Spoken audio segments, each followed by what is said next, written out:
अस्सलाम वालेकुम दोस्तों। तो कैसे आप सभी, उम्मीद करता हूँ कि अच्छे होंगे। तो दोस्तों आज की वीडियो में हम आपके लिए लेकर आए हैं एक नया ड्रामा जिसका नाम है बुलबुले का नया प्रोमो। आज हम इसके बारे में बताएंगे दोस्तों। नया प्रोमो का रिव्यू है तो लेकिन उससे पहले अगर आप हमारे चैनल पर न्यू हैं तो आपको तो पता ही होगा। अगर आप हमारे चैनल पर न्यू हैं तो चैनल को सब्सक्राइब करना मत भूलें, वीडियो को लाइक करना मत भूलें। तो जल्दी से एक प्यारा सा कमेंट कर दें और जल्दी से रिव्यू स्टार्ट करते हैं। तो दोस्तों इस एपिसोड में हम देखते हैं कि मोमो अपने गांव गई होती है, लेकिन जब गांव से आती है तो इतना बड़ापन टोकरा यानी कि इतनी बड़ी चीज़ें ले आती है सर पे उठा के। तो वो फिर मेमो साहब को कहती हैं ये लेकर जा। तो मेमो साहब फिर उठा के लेकर जाते हैं।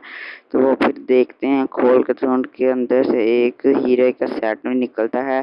तो सब खुश हो जाते हैं। तो फिर एंड में वो जब बेचने जाते हैं तो वो सब चीज़ें नकली होती हैं। तो मेमो साहब कहते हैं ये नकली है।